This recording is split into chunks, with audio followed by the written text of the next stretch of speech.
ତେବେ ଦର୍ଶକ ବନ୍ଧୁ ରନ୍ କରିବାକୁ ସଂଘର୍ଷ କରି ମ୍ୟାଚ୍ ହାରିଲା ନ୍ୟୁଜିଲାଣ୍ଡ। ଭାରତ ଦେଲା କଡ଼ା ଟକ୍କର। ଟାର୍ଗେଟ ରନ୍କୁ ଛୁଇଁ ପାରିଲାନି ବିପକ୍ଷ ଟିମ୍। ତେବେ ହଁ ଦର୍ଶକ ବନ୍ଧୁ, ଜିତିଲା ଭାରତ। ରନ୍ ପାଇଁ ଜୋରଦାର ଲଢ଼େଇ କରିଥିଲେ ନ୍ୟୁଜିଲାଣ୍ଡ ବ୍ୟାଟ୍ସମ୍ୟାନ୍। ସହଜରେ ବାଜି ମାରିନେଲା ଟିମ୍ ଇଣ୍ଡିଆ।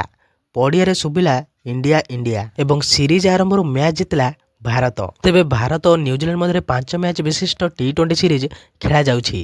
ଏହି ସିରିଜର ପ୍ରଥମ ମ୍ୟାଚ୍ ମହାରାଷ୍ଟ୍ରର ବିଦର୍ଭା ଷ୍ଟାଡିୟମରେ ଖେଳାଯାଉଥିଲା। ତେବେ ପ୍ରଥମେ ନ୍ୟୁଜିଲାଣ୍ଡ ଟସ୍ ଜିତି ଫିଲ୍ଡିଂ କରିବାର ନିଷ୍ପତ୍ତି ନେଇଥିଲା। ତେବେ ଭାରତ ବ୍ୟାଟିଂ କରିବାକୁ ଆସି ଏକ ଦମଦାର ପାଳି ଖେଳିଥିଲା। ଆରମ୍ଭରୁ ସଞ୍ଜୁ ଓ ଅଭିଷେକ ଶର୍ମା ବ୍ୟାଟିଂ କରିବା ପାଇଁ ମଇଦାନକୁ ଓହ୍ଲାଇଥିଲେ। ମାତ୍ର ସଞ୍ଜୁ ସାମସନ୍ 10 ରନ୍ କରି ଆଉଟ୍ ହୋଇଯାଇଥିଲେ। ପରେ ଖେଳ ଆରମ୍ଭରୁ ରହି ଲମ୍ବା ସ୍କୋର ହାସଲ କରିଥିବା ଅଭିଷେକ ଶର୍ମା 35ଟି ବଲ୍ ଖେଳି 84 ରନ୍ କରିଥିଲେ। ଏଥିରେ 5ଟି ଚୌକା ଓ 8ଟି ଛକା ସାମିଲ ଥିଲା। ଅନ୍ୟପଟେ 8 ନମ୍ବରରେ ବ୍ୟାଟିଂ କରିବା ପାଇଁ ଆସି ରିଙ୍କୁ ସିଂ ଲମ୍ବା ପାଳି ଖେଳିଥିଲେ। ମୋଟ 44 ରନ୍ କରିଥିଲେ। ସେହିପରି କ୍ୟାପ୍ଟେନ ସୂର୍ଯ୍ୟ କୁମାର ଯାଦବ ମଧ୍ୟ 32 ରନ୍ କରିଥିଲେ। ନ୍ୟୁଜିଲାଣ୍ଡ ଦଳ ଆରମ୍ଭରୁ 2ଟି ୱିକେଟ୍ ନେଇଥିଲେ ମଧ୍ୟ ଭାରତୀୟ ବ୍ୟାଟ୍ସମ୍ୟାନ୍ ଲମ୍ବା ସ୍କୋର କରିବାରେ ସଫଳ ହୋଇଥିଲେ। ତେବେ ଭାରତ 20 ଓଭର ସୁଦ୍ଧା 7ଟି ୱିକେଟ୍ ହରାଇ 238 ରନ୍ କରିପାରିଥିଲା।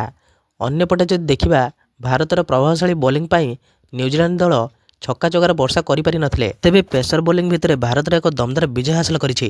ନ୍ୟୁଜିଲାଣ୍ଡ ତରଫରୁ ଫିଲିପ୍ସ ସର୍ବାଧିକ 78 ରନ୍ ପାଳି ଖେଳିଥିଲେ।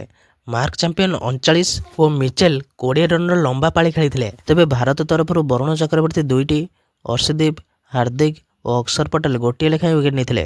ସେହିପରି ଶିବମ ଦୁବେ ମଧ୍ୟ 2ଟି ୱିକେଟ୍ ନେଇଥିଲେ। ତେବେ 48 ରନ୍ରେ ପରାଜିତ ହେଲା ନ୍ୟୁଜିଲାଣ୍ଡ ଦଳ। ତେବେ ଏଇଭଳି ପ୍ରକାର ଭିଡ଼ିଓ ଦେଖିବା ପାଇଁ ଆପଣମାନେ ଏହି ଚ୍ୟାନେଲକୁ ସବସ୍କ୍ରାଇବ୍ କରିଦିଅନ୍ତୁ, କାରଣ ଏଇଭଳି ପ୍ରକାର ଭିଡ଼ିଓ ଆପଣମାନେ ଏହି ଚ୍ୟାନେଲରେ ଦେଖିବାକୁ ପାଇବେ।